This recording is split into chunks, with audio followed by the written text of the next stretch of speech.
Welcome to the Strong Women's Club, episode number 105.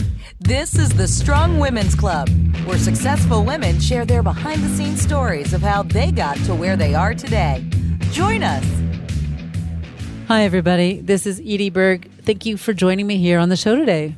Today we have two guests on the program, partners, which always makes for a little bit of a confusing interview because it's a bit hard to know who's speaking when. But we try to keep that clear for you as listeners. Plus, the Skype had a little bit of a lag, so my questions and comments sometimes crossed over with their answers and insights. And also, I really wanted to get this episode out to you this week. So instead of waiting to get the ideal sound solution for their end of things, we just used their computer mic. So you might hear that as well. So putting all of those things aside, the guests are ultra interesting, both separately and together. So I'd like to give you a little bit of their stories and background before you hear the interview, and that will help clear things up for the interview itself.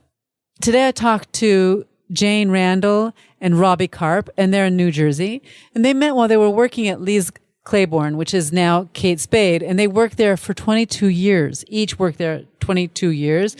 They're not the same exact years. Robbie Karp is a lawyer, and she was head of corporate affairs and the general counsel there. And Jane Randall was ultimately the head of corporate communications and corporate social responsibility. So they worked together on many projects, growing and developing their skill sets while at this giant corporation. While there, Robbie was part of the team that established the Apparel Industry Partnership, which is now called the Fair Labor Association. And Jane worked for about 15 years on a campaign to end domestic violence. They were both profiled in different years in Crain's New York businesses 40 Under 40. Now their business is called Karp Randall, and their mission is committed to creating business-driven strategies and programs for corporations, foundations, and individuals that advance social change. So that's a wonderful mission, and we talk a lot about that. But in the interview, before we get to that, we talk about where they grew up, how their careers transitioned, about the work that they do separately, plus how they became partners. So I hope that helps to explain things as a bit of an introduction. And let's get into my conversation with Robbie Karp and Jane Randall. But first, before we get into the main section of today's interview, I'm going to tell you all about our new mastermind program starting this fall. Hi, this is Edie here, and I'd like to jump in to quickly remind you about the Strong Women's Masterminds that are starting this fall. There are only 8 spots available and only 2 groups being formed. So if you're at all interested, now is your chance to join. The Strong Women's Masterminds will help you plan your profit for the rest of 2017, ending it strong, plus give you a running start into 2018. You'll be organized, you'll be energized, and finally get that focus and accountability you need to be a successful, strong business owner. You know, I have managed rehab departments. I have owned and ran an event and catering company, including culinary classes, for 10 years. I have been the executive administrator for a very exclusive high-tech company here in Israel. And this 25-year variety of experience and expertise are lovingly poured into making these mastermind groups fabulous. Plus, I've learned from and interviewed over 100 brilliant women all about how they grew into their success, how they overcame the natural frustration and overwhelm that comes with being a woman in business and being a leader. I have also lived and studied in different countries, and I know how hard it can be when you're trying to make decisions, big or small, on your business, and you feel like you don't really have anybody to ask or anybody who really gets you. And I know what it's like to be an entrepreneur, to deal with friends and family members who love you, but they have no idea what you're talking about when you need advice about your business. And I can tell you that even my own loving, wonderful partner never even opened my website or listened to my podcast until I had him trapped in the car with me, and I made him. So this is for you. A mastermind is for you. If you have been feeling like you need some new eyes on your business, you would like to help others and also receive the knowledgeable support of other women matched to you for your mastermind group. If you are tired of the slow pace and you are eager to get your business wheels turning into a turbo speed and finish off the year brilliantly, then the masterminds are for you. If you're interested at all, as I said, There are only 2 small groups forming, and they're only for 3-month programs also, so they're a bit shorter than usual. So the investment on your part is smaller also. I'm so excited about the response that I'm getting about these groups. So if you're at all interested, please include yourself. I cannot wait to meet you and to start working together on your own success story. Jane Randall and Robbie Karp, thank you so much for coming onto the Strong Women's Club podcast. It's a pleasure to have you here. So we have 2 people on the podcast today. So the listeners are aware that I'm speaking to 2 people, which I don't usually have. So we're going to be talking about 2 different careers and then how you joined your forces after having worked together for a long time. So I've been reading all about the both of you for the last couple of hours. So I know a little bit, but in any case, not enough to introduce you properly. So I'm going to ask you both to go ahead and just say who you are, which you are, and just give us a little bit of background. Sure. Okay. I'm Robbie Karp. I grew up in New Jersey in a household a Jewish household where the strategy was do what's good for Israel. And that was something that was always in the back of, my breeding, and that brings in a lot of other issues. And ultimately, always wanted to be a lawyer, went to law school, joined a law firm upon graduating law school, practiced law, and then went in-house for a client. The client of the firm, Liz Claiborne Inc., big public company. That's where Jane, who's meet in a minute, and I met. Ultimately, I was general counsel there and ran corporate affairs, which involved a lot of outreach on social issues. And Jane and I met there, and she will tell you a bit about what we did together around social impact, which became our passion. And we'll get. No, I was going to ask you, Robbie, are you? Did you come from a religious family? No, I would say more culturally Jewish. Our Jewish roots were important. The holidays were important. Supporting our synagogue was important. I personally became more religious as I got older. Being the youngest of 3 children, I was given a lot of choices, and I chose not to go to Hebrew school, for instance, but I did an adult bat mitzvah a couple of years ago, and that really ignited my passion for a broader understanding of Jewish history, Jewish culture, Jewish thought. And it was a great education, and it opened the door to a lot of different things. I served on the board of my synagogue for a long time, on the executive committee, did some interesting projects there, co-chaired writing the Constitution for a synagogue, which is very different than what people normally do, understanding it's a Reform synagogue, some of the tenets around that, and also did a communal a Torah project where we had the community write, and it was quite an experience. So I've been very blessed to have an evolution in this area. It's interesting how I think I'm also very similar. I had a similar background to you growing up, kind of a cultural Judaism where just exactly as what you just described. But I think, and I'm not a religious person at all, but I think I've found that people as they grow older are looking for more of a sense of community and something to belong to and to be part of and to have meaning, and not just building a career, even though your career is, very connected to social impact.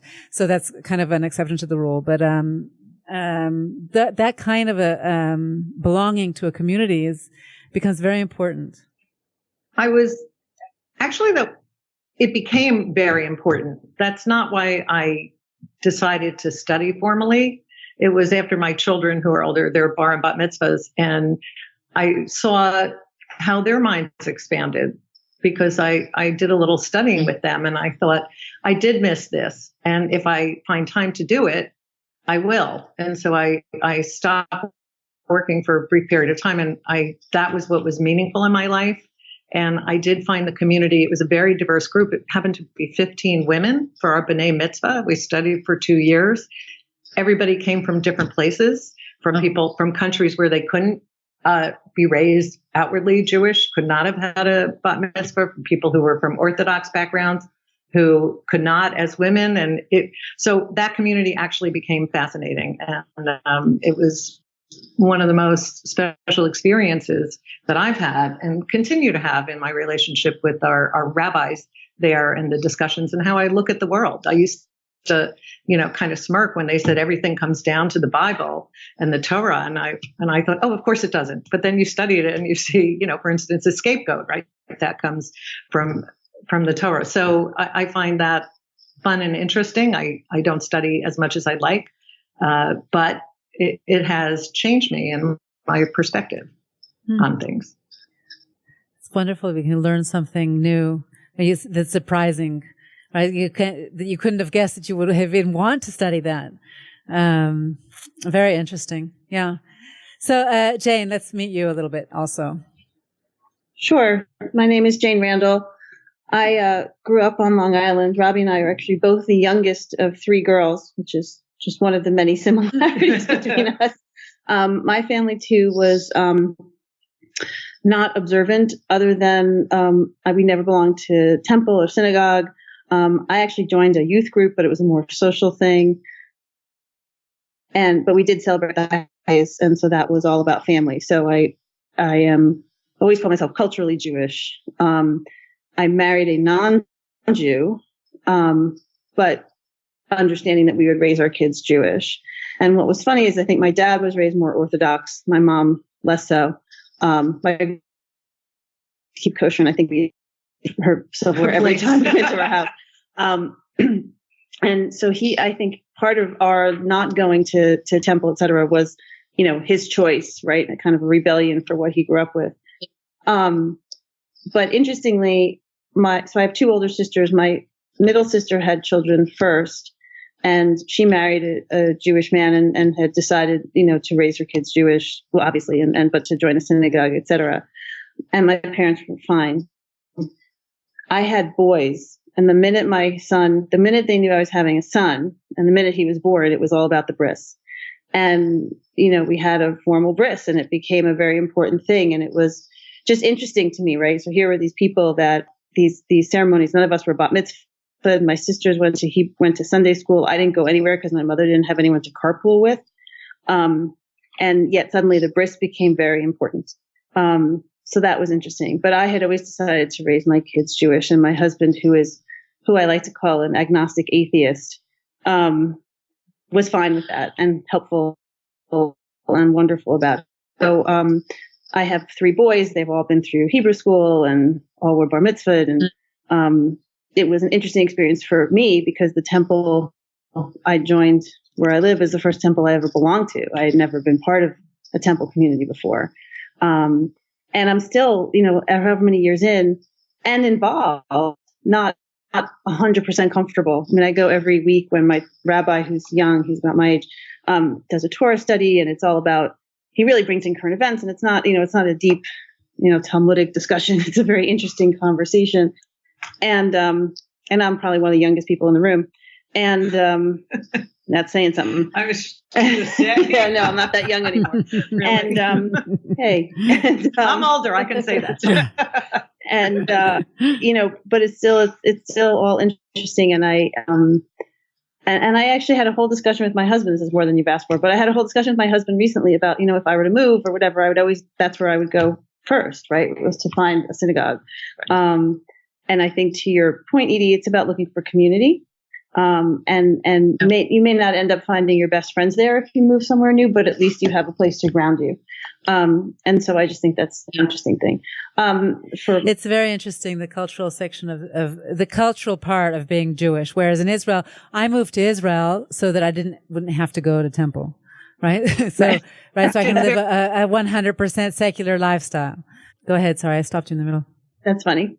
And then for my work, I worked forever at Liz Claiborne, where I did corporate communications and started out doing product publicity, fragrance and menswear and large sizes, and moved quickly into corporate communications, which was really more my thing. And that's where Robbie said when we met and worked on a ton of things. And we both worked there for 22 years, which was, I just remember saying, I just don't want to be 40 in here. And there I was, 45, I think, in there. That's a long time. It's a long time. It was a lifetime, honestly. I mean, I met my husband, got married, had my children, really, we grew up there. And Robbie left 5 years before I did. I stayed until what I like to call the bitter end. but it was all good. And, you know, we've always been close, Rob and I. I mean, we were just talking, my son turned 16 tomorrow and she held him when he was a day old. Right. So we've always been close friends. And I left the company and was deciding what I wanted to do, and knew that, and it's interesting, and it's I don't know if it's a female thing, but, you know, the idea that I had options, like that I didn't necessarily have to go right back into corporate communications, was a kind of an evolution. That's, I think I'd like to talk a little bit about careers and transitions and moving from one thing to another, because I read that you didn't study anything connected to any of the work that you eventually did, right? So, right. So, right, because East Asian Studies. So, although law, obviously, for what Robbie did, that's exactly what you did, and that's a profession. You get to have a profession right from the start. So, but you can change your field of law, or where you're working, or what the jobs that you're working on, and choose what you're working on. But in general, I think I'd like to talk about the way women's careers evolve, because mine has evolved a great deal, and I have the feeling that women tend to think that it's not great if you don't stick with the same thing and keep going, right? Because then you don't get to have that like 50-year badge or whatever it is, right? At a big corporation. And in actual fact, it's the opposite. I think you learn from having different positions. So if you want to, can you speak to that a little bit about studying one thing and then going into another thing and then ultimately leaving that and doing something similar yet different? Sure. So, you know, I went to a liberal arts school, and I knew I wanted to study a language, or it was either actually going to be Hebrew or Japanese. And my dad worked for a Japanese company, and I took a Japanese history course freshman year, and I was like, done. And it really all stems from the fact that I never went to Japan. I never did a study abroad, which I regret. Not necessarily not going to Japan, but just not studying abroad. And when I got out of school, I said, okay, I'm going to get a marketable skill. That was my rationalization. I'm going to have a marketable skill, and then I'm going to go to Japan. So, you know, as I might joke, you know, however many years later, I'm still working on that marketable skill. You know, and my dad said something very smart to me, you know, or impactful. You know, he said, when you get out of school, you're selling your potential, right? I mean, that's what you have to offer. It's not like they expect you to know exactly what you're doing. You're offering your potential. And, I did the whole, I looked at banking. I looked at, you know, I examined all of those things. They all came to campus. I went on recruiting things. I did exactly what the recruiter told the on-campus job, you know, coordinator told me not me, but told us all not to do. Either look for a job or don't look for a job. Don't go halfway. I went halfway. But I knew that I wanted something ultimately in PR or in advertising. And I ended up, after a long story that I won't tell you because it's boring, but I ended up in PR. And I always feel like I fell into opportunities. I suspect I had more to do with it than I feel like I did, but I feel like I've always kind of fallen into the next thing. And so I was at a big agency for a couple of years. Then I went to Liz Claiborne, and again, evolved from product PR to corporate PR. And within that, it became cause marketing, which introduced me to domestic violence as a cause issue. And it just kind of kept snowballing from there. And domestic violence, it also introduced me to sweatshops, which is really where Robbie and I. But I want to interject. Jane says she fell into things, and I think it was more proactive. And I think true. So you think she chose her opportunities? The opportunities presented themselves, and you dove in, or you saw an opportunity, and that's certainly what we did together on sweatshops. And I think that is, you know, if this is a focus on women, it's a different way you look at things. Mm-hmm. And so, no, I'm sure you're right. I saw Jane. We worked closely together, and I'm sure you're right. Dove in and took space when saw an opportunity, not taking it away from somebody else. And but I would say that. I know. I would say that I created those opportunities. I wouldn't say I fell into. I was fortunate in that there were opportunities to grab onto and go with. And the world has changed rather dramatically. But you know, no, you can let us go. We'll just do a whole show by ourselves. Yeah. Like we're very. No, that's fine. I'm listening. That's okay. I interrupt a lot. So don't worry about me not interrupting. People have told us, clients have told us, especially those outside of the New York area, they're like, we don't quite know what to do with you. Like you always get where we want to, but we watch your process. We're very. But anyway, so I it's funny that you said that, Rob, because, so when I left the company, ultimately deciding what I wanted to do, I'm the primary earner. So it was really a lot of like, what do I want to do? And how will I feed my family and send them to college? And a few opportunities presented themselves in the social responsibility area just as consulting. And it occurred to me that this is what I loved and this is what I wanted to do. I was preparing I have twins who are now 14, and it was right before their we're getting ready. Actually, I was getting ready for Nicholas's bar mitzvah, getting ready for the first bar mitzvah. Sorry, my 16-year-old. Okay. But and my mother was ill, and there kept being like, okay, well, a corporate job. If I got a corporate job now, it wouldn't be great because X. If I got a corporate job now, it wouldn't be great because of Y. And then suddenly it was like, if I got a corporate job now, I'm not gonna, because it's not really what I want to do. And I tried consulting on my own for a while. Well, maybe I will see, but I tried consulting on my own for a while and really much prefer working in partnerships. And so when Robbie, who had gone back to work in a private family foundation, but was having a little bit of frustration because it just doesn't move as fast as she likes to move. Yes. But it was great. It was oh my God! Thank goodness! It was such an education. Holy cow! And I did that for a year because I was hired in a high position for that. And once you have certain skill sets, it's easy to do. So it was easy, and it was Jane and I both individually and collectively have been on boards of nonprofits, have been on boards of foundations where you give money away. So we know it from both sides. People have called us bilingual. We speak corporate, we speak nonprofit. We understand a lot of different things. So when Jane was through this. So let's talk about, so I'm going to stop you here. So I'm just going to kind of organize it a little bit. So you have together, you have Carp Randall, and you also have No More, right? They're both together. Is that right? No. So No More is Jane's? Jane. Yeah. So No More really evolved out of the Liz Claiborne work. So it was actually started while I was at Liz Claiborne with a very good friend who has since passed away. And so No More is its own beast, to be honest with you. It has helped us and opened doors for me in particular, but then for Carp Randall. But it's the work that I love. It's my passion. But I find, and it's fulfilling in a lot of ways, but I find some of the work that Robbie and I are doing now, is much more, I want to say intellectually stimulating without denigrating No More, because No More is amazing. Challenges. It's just different challenges, right? And okay. So let's just define what these two things are, if you don't mind. Sure. No More is really now an international movement. The idea was that, in a nutshell, domestic violence and sexual assault are issues that impact so many people, but we're still, certainly in the United States, we're still so taboo. No one wants to talk about them.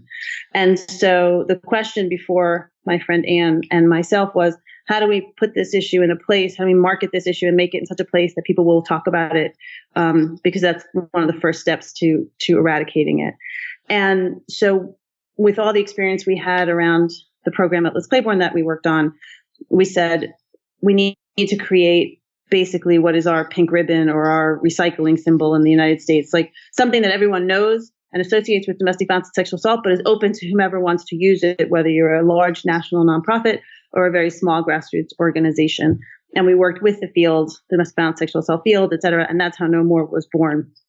And what it is it's really an overarching campaign around awareness and bystander engagement, but it is really also just an open source campaign for anybody. So we have from the smallest organizations to, the military, who different bases use it, colleges, we have the whole states who've picked it up.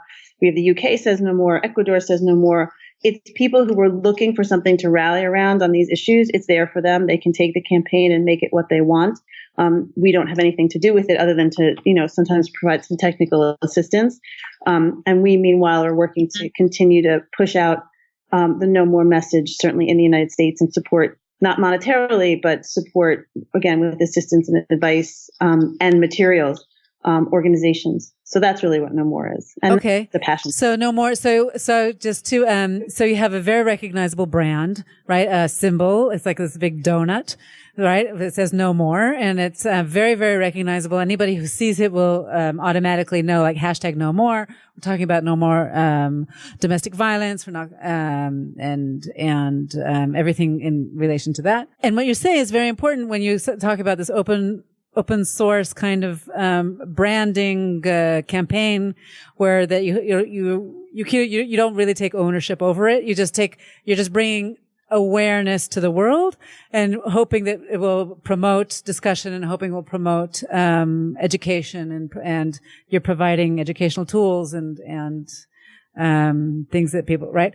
So and then I can go onto your website and I can grab the media kit that you have there and say I'm same as I would do for LGBT, or I would have that on my site, and I would say, this is the kind of person I am. This is the kind of company I am.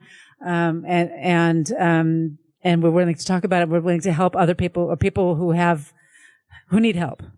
Right. Right. Yeah. Or just, I support this issue. So, in the United States in the, I guess, early 90s, the red ribbon for HIV/AIDS became the symbol of support. And maybe you knew somebody who had AIDS, maybe you didn't, but a lot of people wore it just to say, I support you, or the pink ribbon or whatever it is. And the truth is that certainly everybody knows people impacted by domestic violence, sexual assault. They just may not realize it because it's still such a taboo issue to discuss. And so for somebody, it may be supporting No More because they have a relative who was assaulted or was in an abusive relationship, or it could be just, this is an issue that I see as important, so I want to support it because I believe it's important. It's important to eradicate it and educate the younger generations, because that's how you start to move the needle. Yeah. So before we leave this subject about domestic violence, I just want to stay on it for one more minute, because I know that you're an advisor to the NFL and to NASCAR for this exactly the same subject. And I want to talk about the importance of that and the meaning that has, because the NFL is not just some guy who somebody you don't know. They're people who play football are role models and it's very strong role models, and the league has a responsibility to the citizens of the world, really. That's kind of bigger than the law, almost, right? So because there are laws around these things, so people will be, the law will run its course. But more than that, the NFL is saying we have to do more than that. Mm-hmm. Mm-hmm. And you're a part of that. Yeah. Right? The NFL actually is a really interesting case study because it's misinformation to believe the league has more of this issue within its population. They're just more visible, right? Statistically, I'm sure that they are the same as, or maybe even less than, just because of the size of them, than the general population.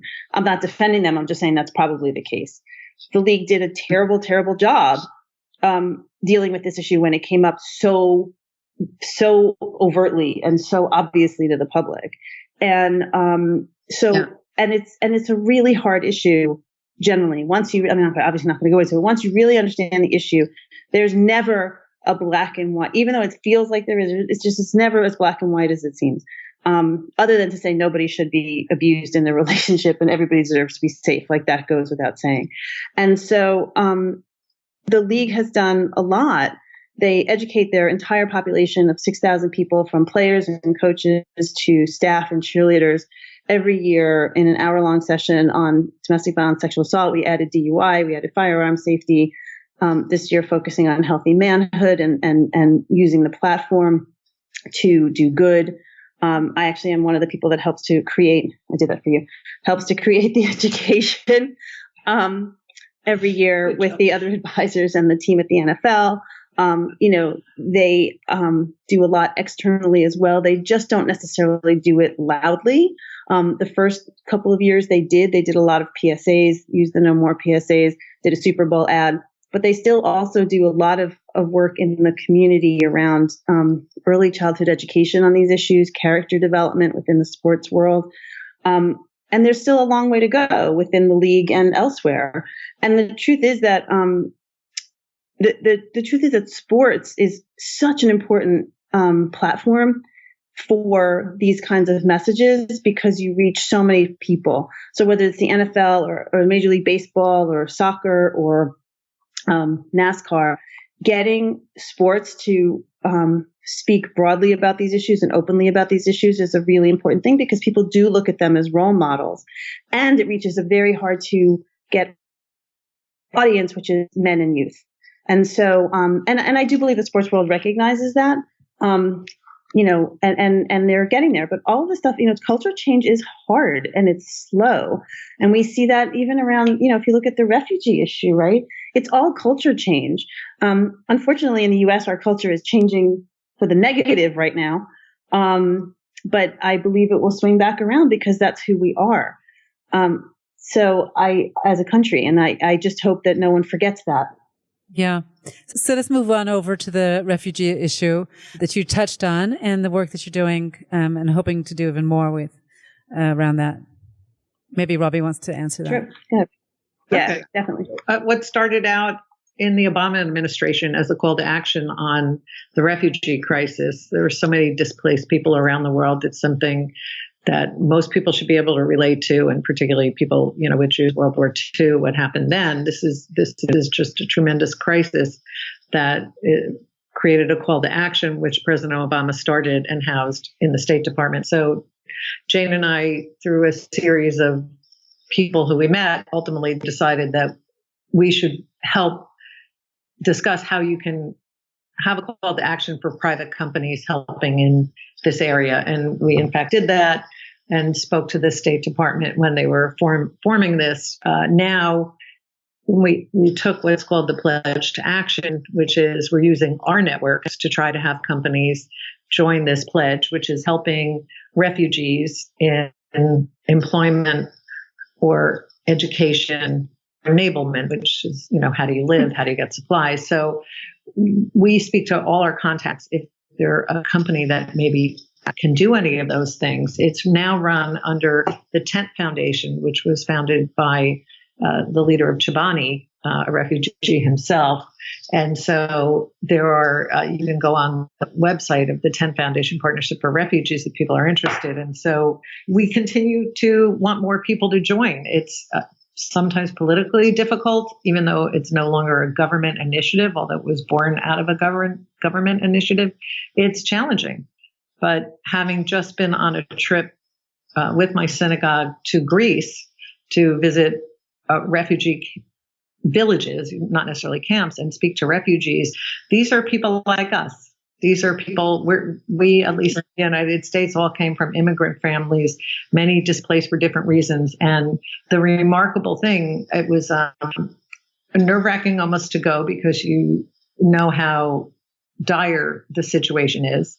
But we did see help and progress, but we saw a lot of optimism and people who were very happy and felt that just by being there, that the world, there are people who care beyond their little area. And so that reinforced even more our passion. And it's a bit frustrating because not everybody's jumping in and doing something, and so much needs to be done. And that's why we think it's important just to mention that people can do there's a scale of what you can do. You can give money, you can volunteer time, you can try to influence policy. And that's why we care so passionately about it. Yeah. Well, a lot of these things, not just the refugee situation, but including the refugee situation, to make change can just be a conversation with your kids. Yes. It doesn't have to be something very grandiose with a lot of money behind you. It really is just a grassroots kind of knowledge, right? Same thing with the domestic violence, sexual assault.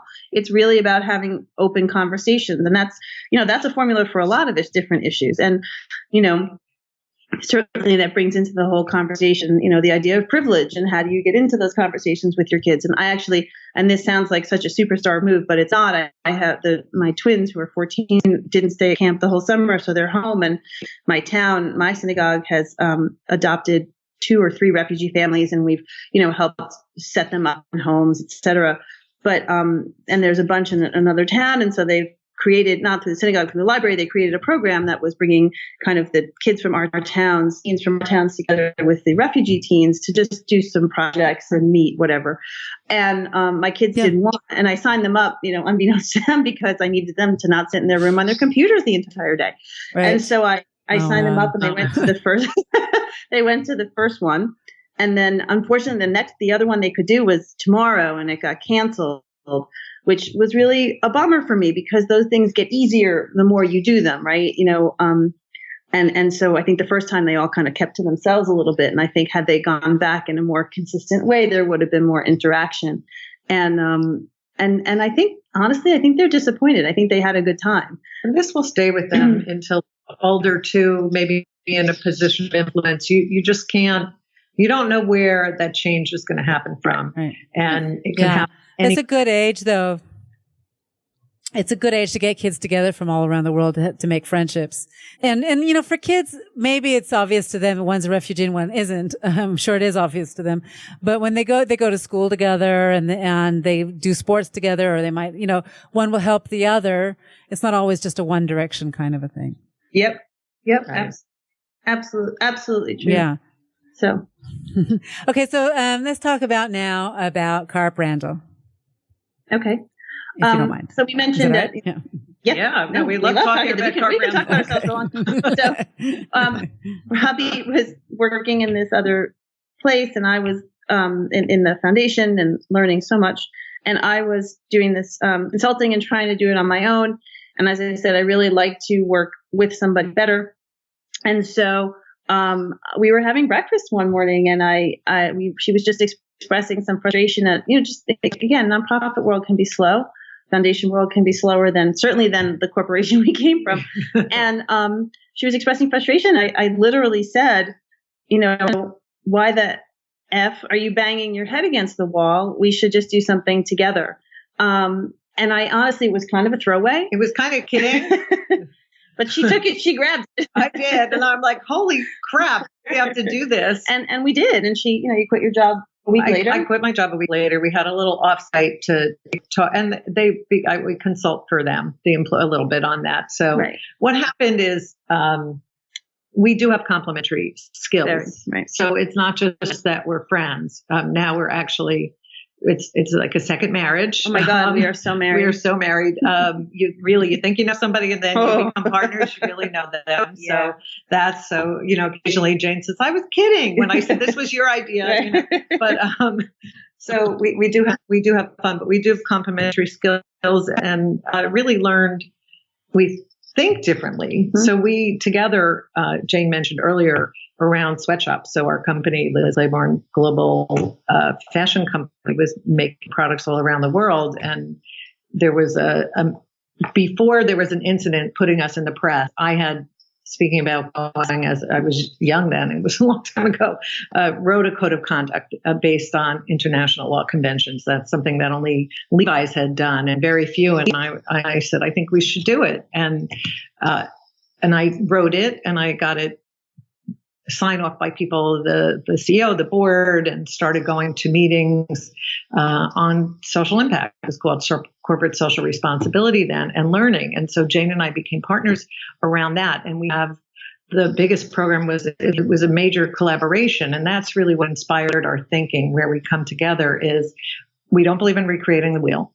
We don't do something to be different just to be different. We do something different to enhance, like Jane did with No More, like we did around a whole program. We don't have enough time to talk about the supply chain, but ultimately I co-chaired that under President Clinton, and it's still in existence today, called the Fair Labor Association. And there were, colleges and universities, companies, NGOs, labor rights activists who we created this whole system, and it's still in place. And frankly, it's improved lives of workers around the world. Could it do more? Sure.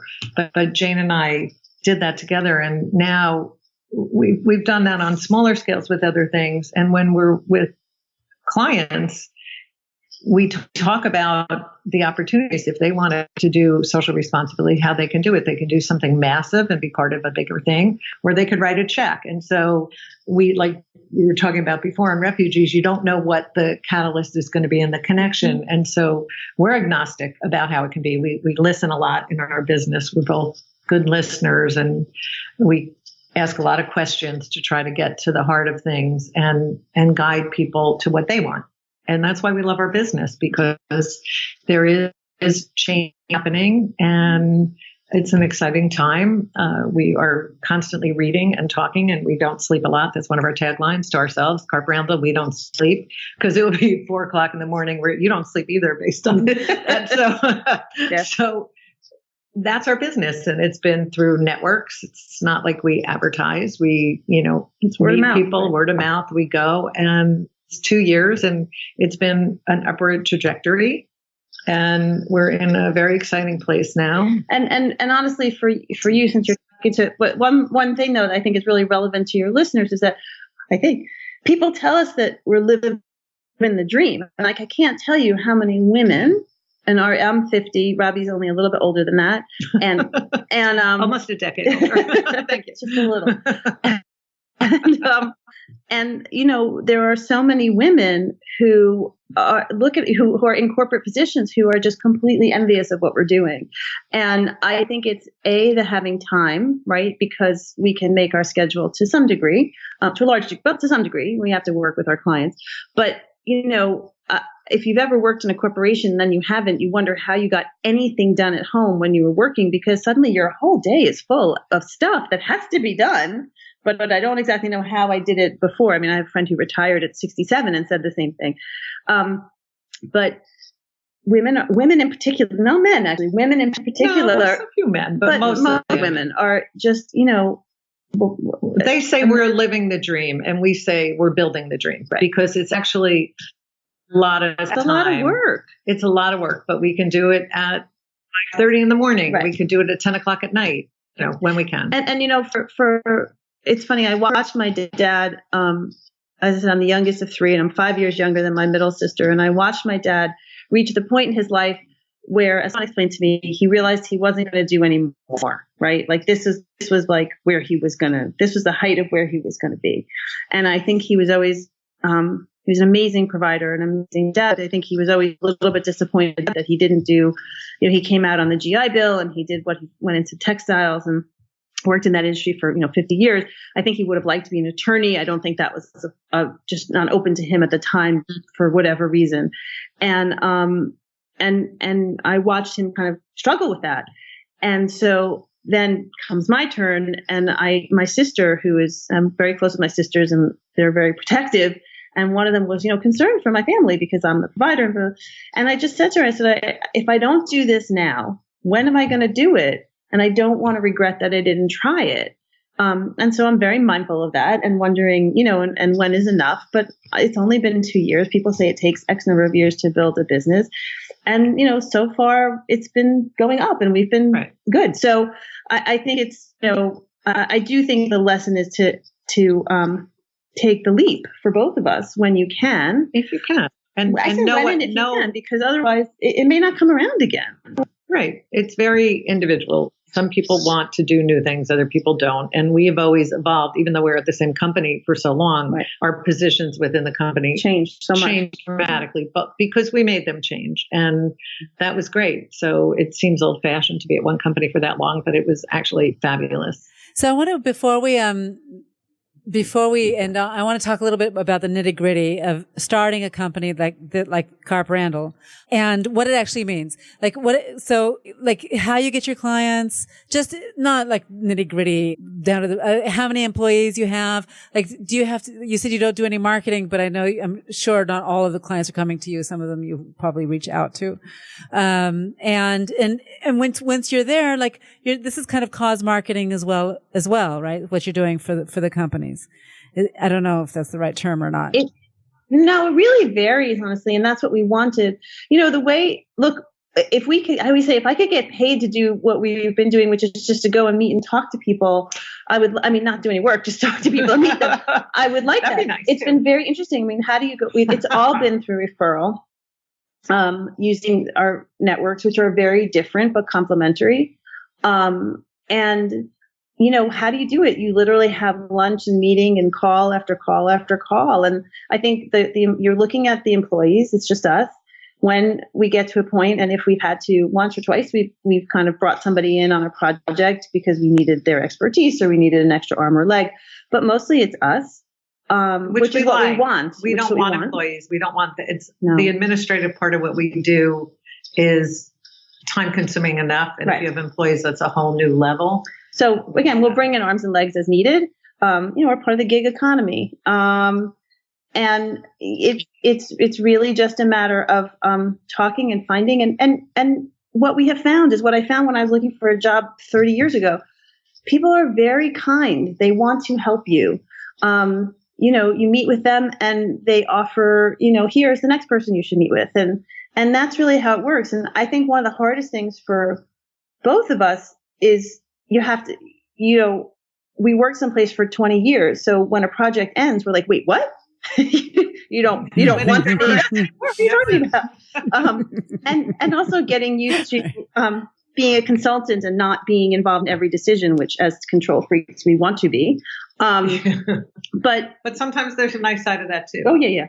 But it's the constant hustle, right? So while we're doing work for X, Y, and client, we still have to be thinking about the next thing. And that's something that we do, and we get, you get used to it and you just keep going. So I was going to ask you how you build a business. I mean, neither of us have ever had to build a business. So I guess we're doing it our own way. I mean, I think we're following, basically prescribed course, but we're doing it our own way. What's interesting is how you get if you have enough, first of all, it's not only what you're doing, but how you're doing. Like if you have enough clients, do you have enough, if your revenue level or what you want them to be for this year or for next year. And right. Never enough clients. This is the hardest part. I mean, the leads and the clients. Yep. Yeah. Right. And so, and it's closing deals and finding people. I mean, this is my pet peeve. People don't email back. I mean, people or people you've met with. I mean, it is the most. As much lately. No, but when we first started out, people we had long conversations with on the phone, and they're like, "Yeah," well, and took someone out for lunch, and she never emailed us back, like never even say thank you. And it was like, at least have the decency to say no, thank you, I'm not ready right now. It's that hard. You know what? But it's not a question. Let me just tell you. I can just tell you what's really going on. It's not a question of decency, and it's not a question of not being polite. It's just a question of. It's just not answered. That's all it is. You have to take it as face value, and kind of put a salesy kind of a head on. Like she didn't answer my email, so here's another one. Right. Oh, no, and here's another one, and here's another one. Right. And think that it's like some kind of an offense to you or anything close to that. I'm good at nudging. That I'm actually pretty good at. So that part's okay. But there is a certain element of maybe we're just too nice. There's a certain element of decency for sure. But I will say the other thing that's very interesting for us, and it shows the difference in our personalities, is we'll get something that's a little bit out of our wheelhouse. And this is where, and I'm not trying to be sexist, it's just kind of true. This is where a company of men would say, regardless of whether or not they'd ever done it before, knew anything about it, would say, yeah, we can do that. That's us. Whereas we're like, do we know how to do that? No, I say you do it too. We could figure out how to do this. Here's what's transferable. But then you get nervous after the fact. Then I get nervous. We haven't done exactly that, but this is what we've done, and here's why we think it could work. Okay, but you're still more thoughtful. Oh no, of course I'm thoughtful. I'm not going to just give a blanket. But even as general counsel of a public company, I found it's important to give answers. But I would always say, here's what I think. I want to go back and do some work to see. It's not like, let me think about it, because that's too passive. But here's the secret. Neither of us has to be the smartest one in the room, right? Neither of us is afraid to say, I don't know, but I can find out. Right. Because I think once you put yourself in that position, it's like my theory is once you believe your own hype, you're done, right? If you believe what everyone's saying about you, you're done. Yeah, my guess is you probably are the smartest people in the room, but it doesn't mean you have the answer to that exact question. So, right? So, Okay. We're okay. We can hold our own. this is. Our clients are happy. All right. Well, thank you so much for coming. I don't want to hold you for any longer and let you get to the rest of your day. But Jane Randall and Robbie Karp, thank you so much for coming onto the program. It's a pleasure to be able to talk to you, and both of you at the same time. And good luck with Karp Randall. I'm sure it's going to take off and keep taking off as it is. Great. Thank Thank you you. It was so really much. fun to be here.